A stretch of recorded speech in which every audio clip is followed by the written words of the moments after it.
So Gothix, covered Gothix before. Gothix is your like leaving the left person, right?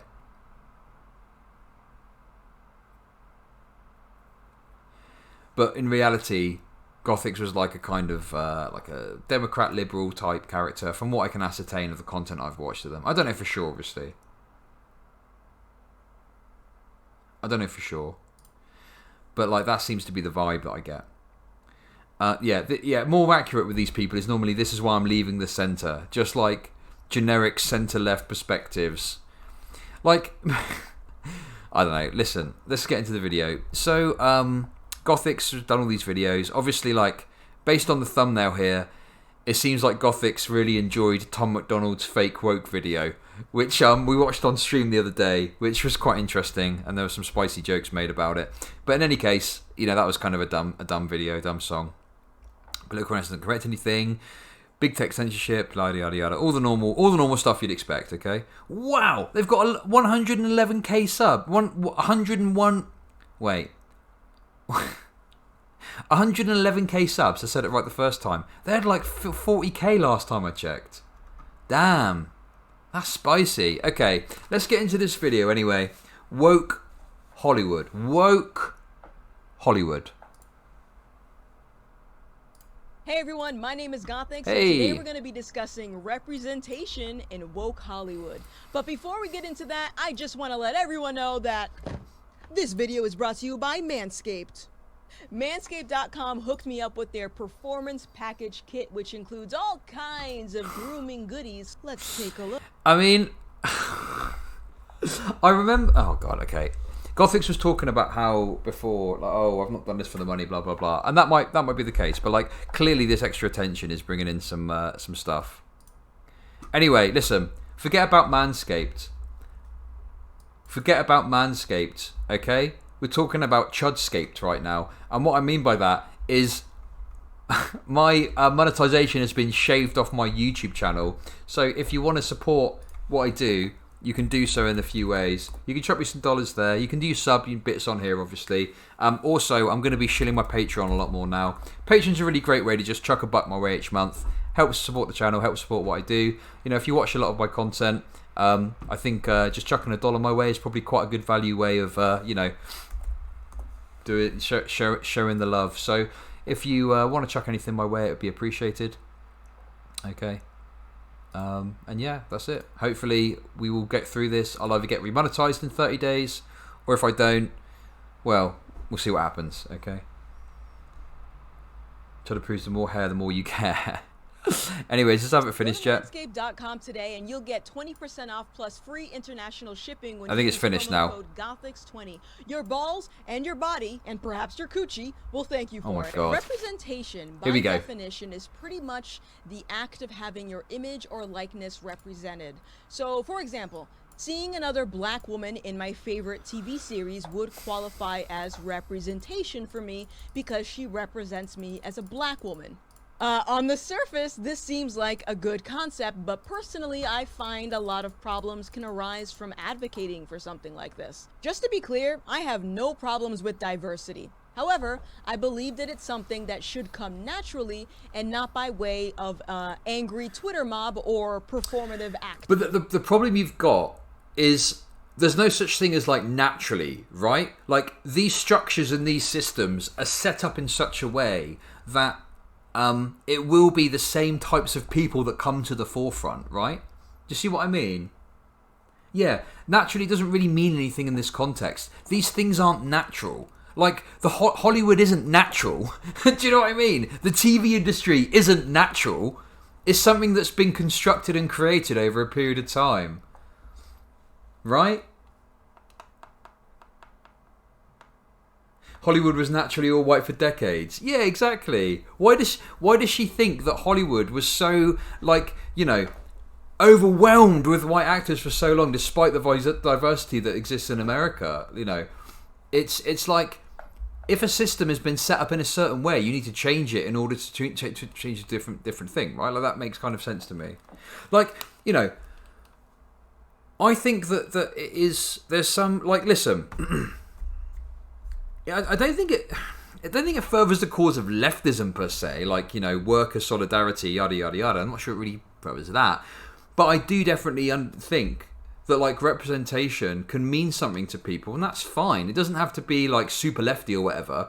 But if a kid can watch Black Panther and relate to the if a black kid can watch Black Panther and relate to the heroes in that, I think that's really fucking cool. Do you know what I mean? I think that's fucking cool. You know? And is it like some big win for, like, society? I mean, you could argue about that, I guess. I don't know if it really is, but I think in terms of how it makes people feel, there's some value in that, right? I don't know. That's my perspective on it anyway. The thing is, for me, is I think, for me, it's something that I've thought about a lot, right? Because I've never struggled for representation in media. I've never felt like, oh God, I wish there was more people like me. Because obviously they're fucking everywhere. Do you know what I mean? So much so, okay, listen, here's an interesting perspective for you, okay? When I was a kid, listen, how old was I? I was probably 14. What was the release date of San Andreas? When did San Andreas come out? –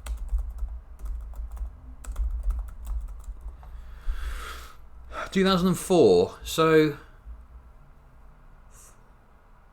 I was 16. I was 16 when San Andreas came out, right? So when San Andreas came out, I was 16. So please bear this in mind when I say this, okay? 16. That was like 18 years ago, okay? That's like a lifetime ago, right?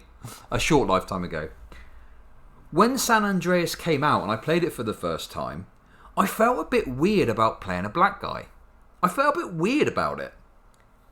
Now, that's not because I was like a turbo racist when I was 16 years old.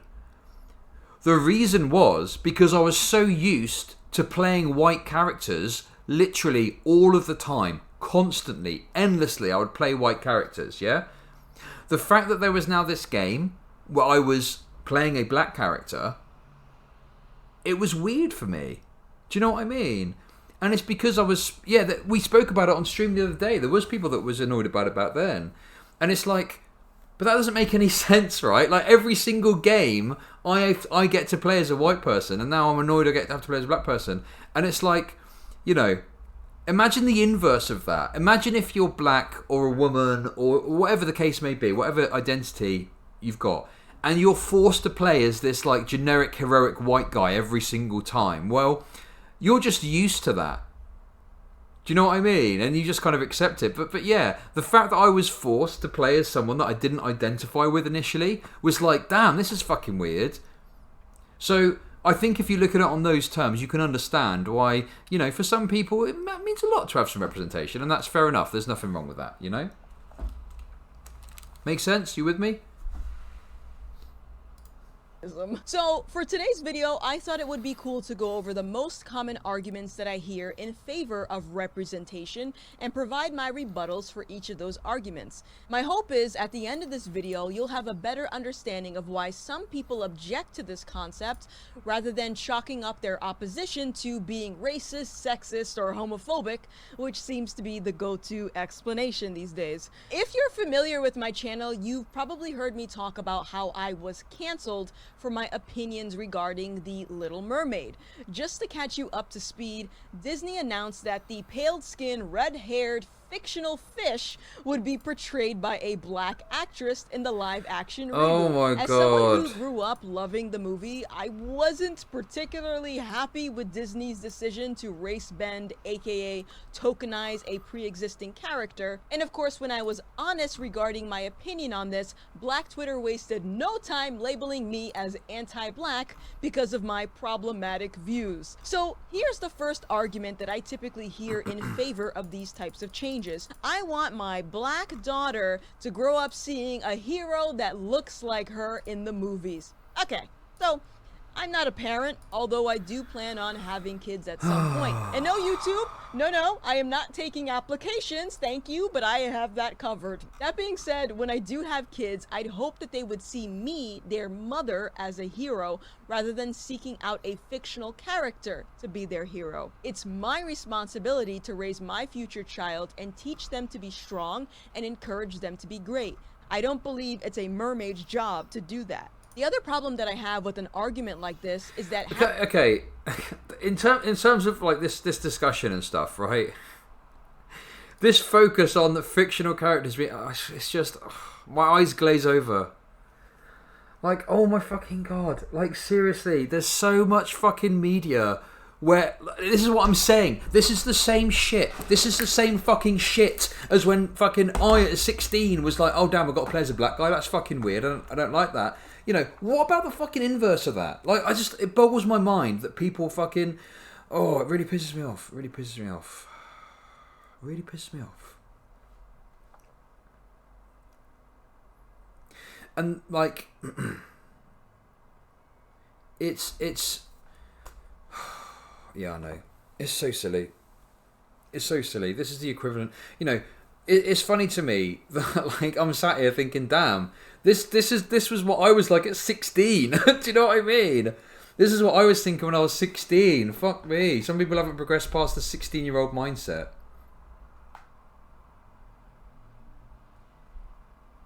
Buckle up. This is going to be the next 4 years. They're all coalescing around entertainment. They can't handle policy discussion.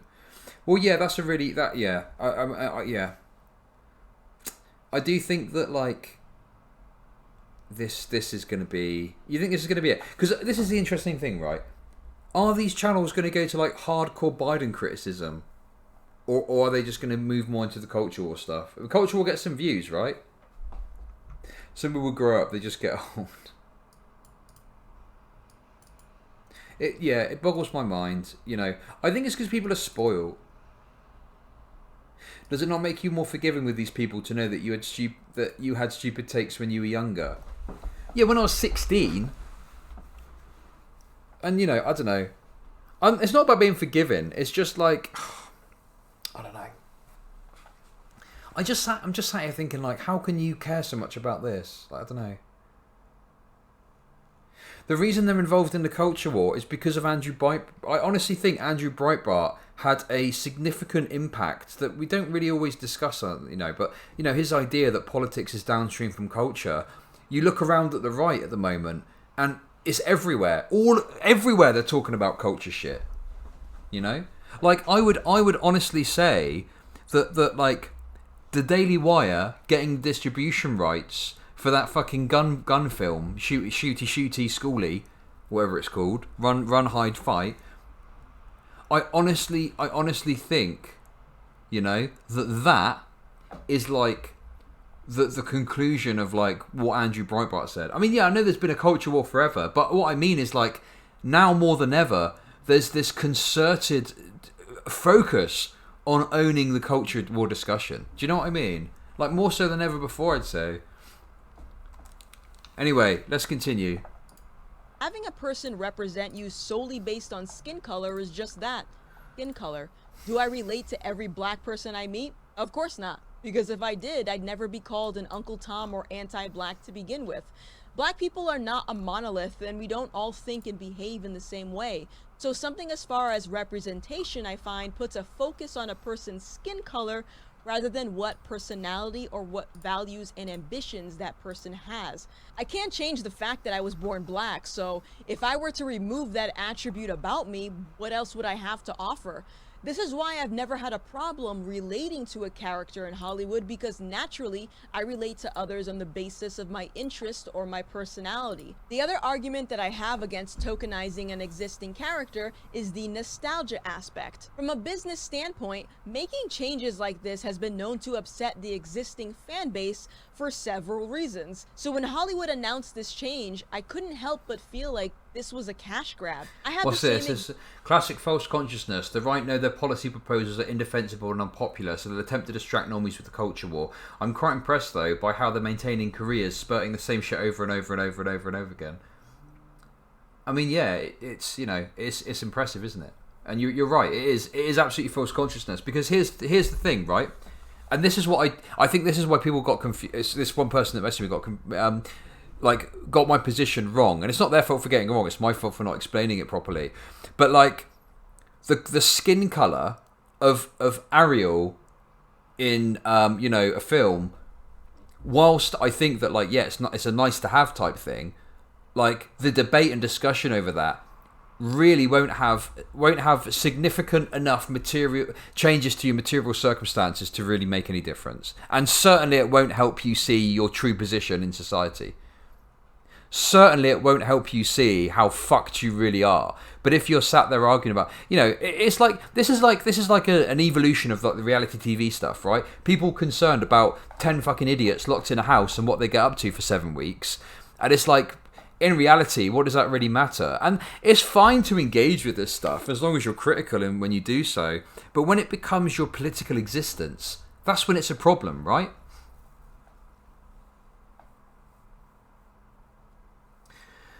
As an ambi-autistic person, I personally would like some representation. When I was a child, I had several breakdowns because I'd never met any other autistic person or seen us represented in media. It affected my mental health enough that my parents decided to take me out of mainstream school. It's like shit.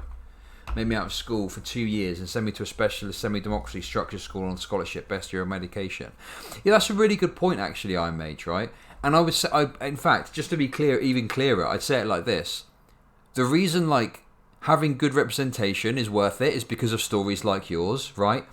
But, like, pushing back against that kind of representation and making it a culture war thing, that's when it becomes an issue, right? That's when it gets to the point where it's like, you're just, some poor white person, going on about this shit, like, it doesn't matter. Like, whether Ariel is black or not doesn't matter to you as a poor white person, right? What matters to you is your circumstances and how shit they are. That's what you should be focused on, ideally.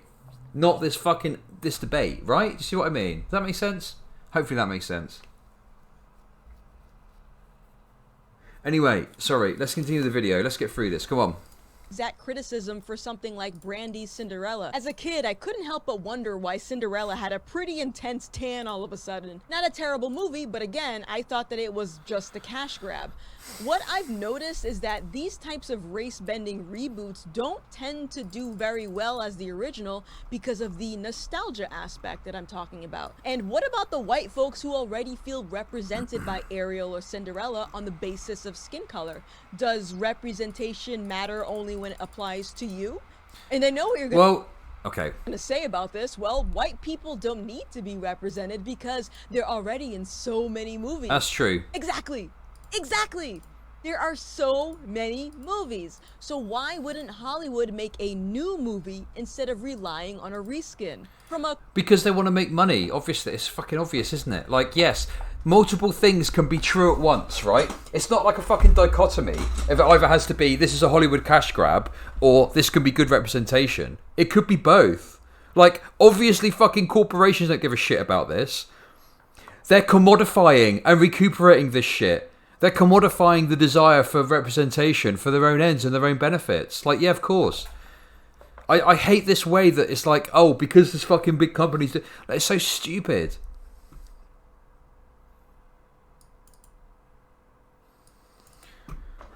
And yeah, exactly. Like, just go and watch the original if you're that fucking bothered about it. Jesus Christ. Oh my God. You're not entitled to, like, the creative decisions that a film makes. Like, I don't know. Oh, this is so infuriating. The creative aspect, race bending a pre-existing character goes against everything I believe as an artist because it stifles creativity. We actually talked about this in an episode of my podcast. Take a look. What we have to first understand is that these, and I know people that work at Disney, right? High up. And the companies are too afraid to take a risk on anything that's not an established story or brand. Of course, right? yeah. So Little Mermaid has been proven, time and tested. Oh my God, what a hot take. Hollywood would rather use established franchises because it's more safe. Oh my goodness, what an incredibly hot take that is. Are you fucking kidding me? Come on, this is fucking basic. This is fucking baby brain shit. Of course they're going to do that. It's obvious. We all know this to be true. All right, here's a story. We know it works. Let's just remix the bitch, right?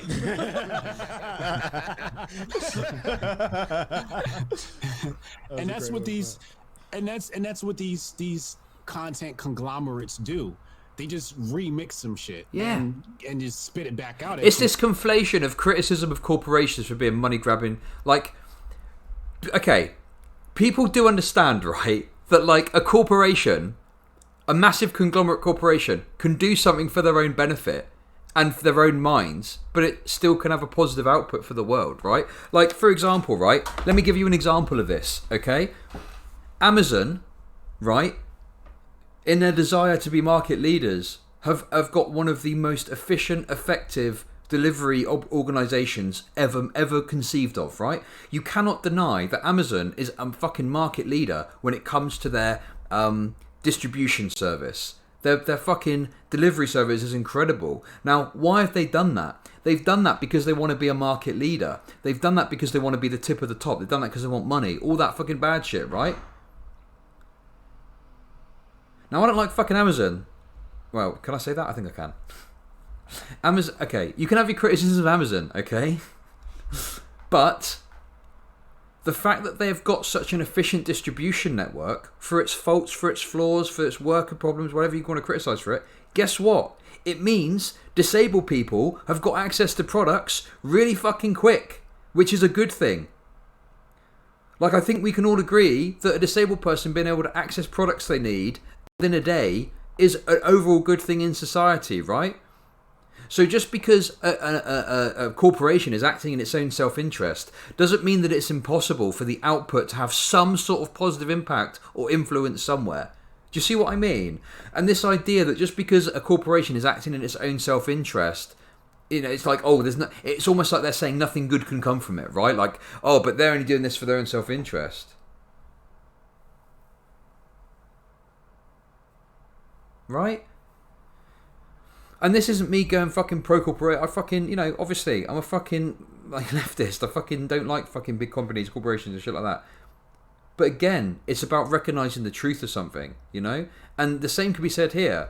Hollywood could be acting in its own self-interest, putting out this movie, remixing it, getting the fucking, you know, credibility for doing it or whatever from libs, causing controversy amongst conservatives, yada, yada, yada. But the output of that in one way is that, you know, maybe kids will watch it and they've got a bit of representation.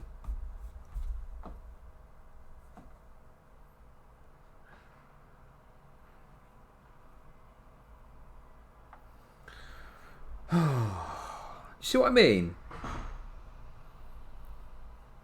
You know, just because a company is doing something in its own self-interest doesn't mean the output of that is necessarily bad every time. It can be good. Now, that's not to say that it means everything's good about the corporation. Obviously, I don't believe that.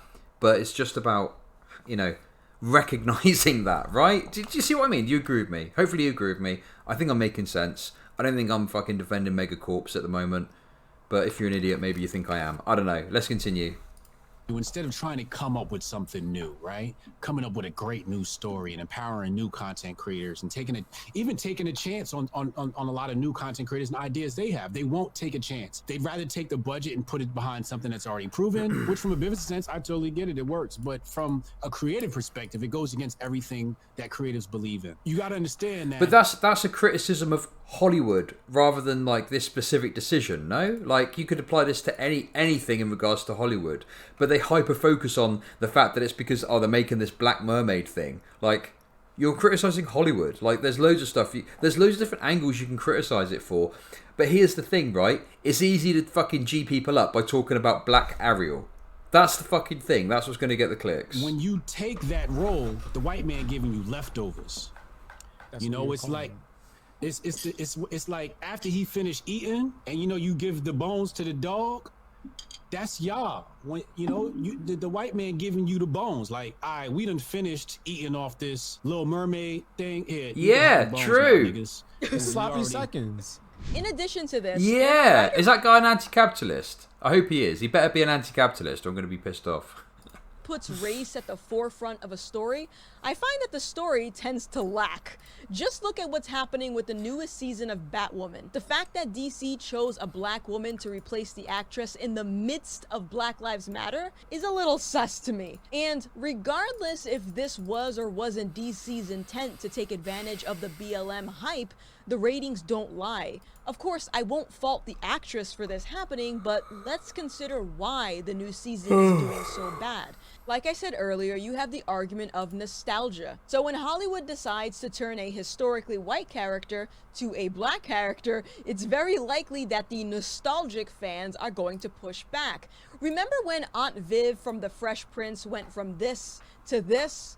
Okay, remember how the fans reacted to that change? They're the same skin color and people were still bugging out. Now imagine a fan of a historically white character responding to them changing it to a black character. I mean, there's one idea I think that I've been speaking about with someone recently and stuff, and it's a fairly standard idea, but I think that like it's about.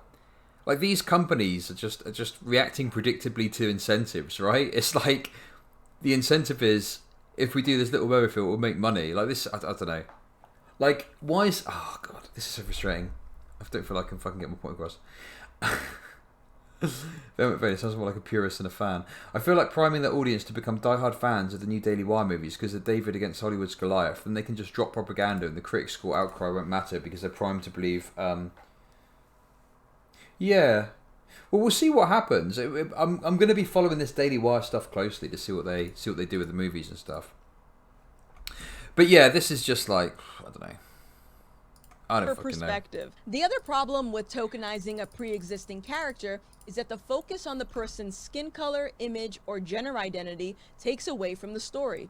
When I started digging for interviews or articles regarding the Black Batwoman, a lot of what I found were emphasizing how she had curly hair or the fact that she was the first Black Batwoman.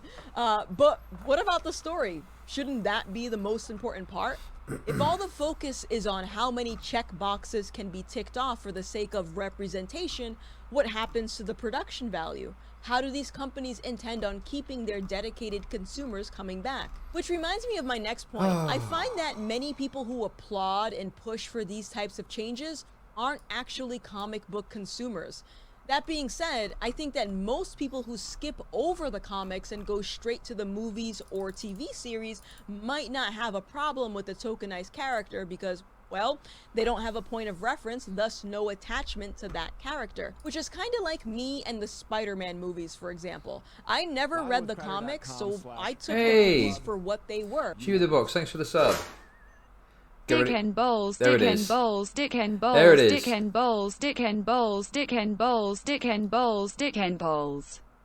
Dick and balls, dick and balls, dick and balls, dick and balls, dick and balls, dick and balls, dick and balls. What's about Spider-Man movies? Let me go back a bit. Dick and balls, dick and balls, dick and balls, dick and balls, dick and balls, dick and balls, dick and balls, die. Die? Oh my god, thank you. And go straight to the movies or TV series might not have a problem with the tokenized character because, well, they don't have a point of reference, thus no attachment to that character. Which is kind of like me and the Spider-Man movies, for example. I never read the comics, so I took the movies for what they were, a pretty good movie. And before you start furiously typing at me in the comments about the Black Spider-Man, aka Miles Morales, and how he's doing so well in movies and gamings, let me remind you that Miles Morales is its own character, separate from Peter Parker, so it's not the same thing. When we break all of this down, Hollywood's left with a choice to either tokenize a character, thus running the risk of pissing off their existing consumer base, or investing resources into developing a brand new character with a brand new storyline. Black people, I want to talk to you for a second. Right here, right here. Same for me. I want you to know that you deserve more. Because if you truly want to be represented, do yourself a favor and don't settle for someone's sloppy seconds. Refusing to settle could lead to the creation of an iconic character such as Black Panther, for example, but it will also keep the existing consumer base happy. Everybody wins. But hold on for a second, because we're not done here. Creating brand new characters with brand new storylines can still backfire if it's not done correctly. My friend Clifton said it perfectly. Wait. You mean, what's the name of the character? Is it the One? Are you telling me they changed the character from a man to a woman. An Asian man to a white woman. This is Asian dude erasure right now. I'm not happy with that. Okay? What the fuck? Ridiculous. Gender swap. In this tweet, audiences don't hate diverse characters. What they hate is being slammed as bigots for rejecting bad work from pretentious, unskilled activists posing as writers. If the demography of your character becomes more important than the story... No, they're not fucking activists posing as writers. They just want to make fucking money. Your story will probably... Do they really think that these writers, like... If you're writing for like The Little Mermaid, like I don't think you've got much control. Like, there's some writers who write films and they're known for their writing and stuff. They probably just got a bunch of fucking randos to write The Little Mermaid film, right? And they probably were told what they're to do. The Hollywood execs were like, listen here, we need to get a bit of attention for this film, so you're going to make Ariel black, okay? And they're like, yes sir, no problem. I'm just glad to have a job. I don't fucking know. That's what it would seem like to me. Suck. So... let's take a look at another case study revolving Marvel's first non-binary characters, Snowflake and Space. Why is she bringing this up? This is old fucking memes. Are you kidding me?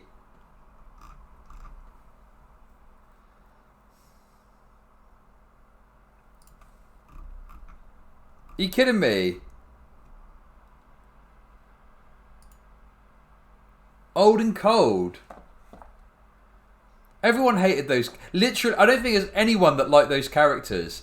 Even like the fucking, you know, the hyper, like, sensitive folks on Twitter were like, oh, I don't know the fact they're called Snowflake. That's a bit problematic. Like, even those people didn't fucking like them. There wasn't a single fucking group of people on the internet that liked those fucking stupid characters. Everyone thought they were dumb.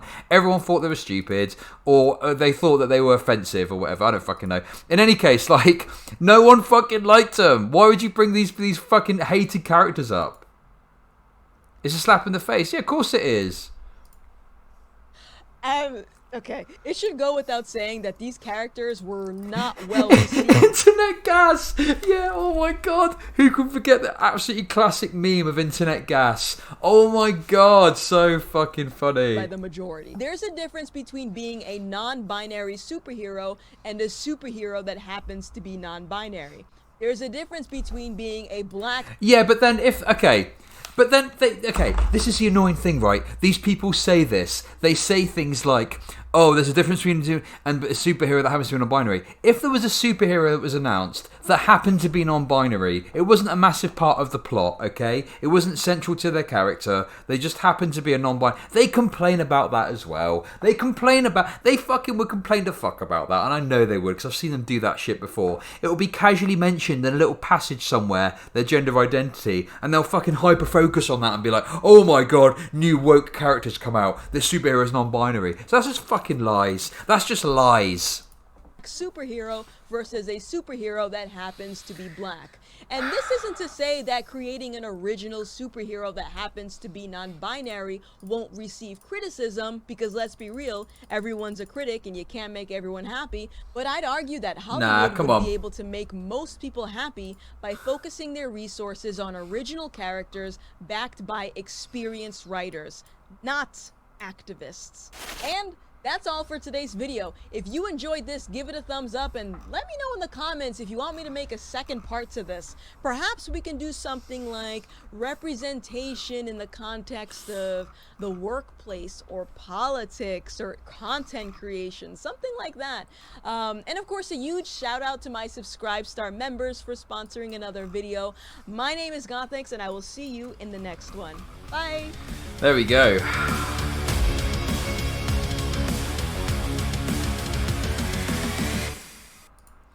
Oh shit.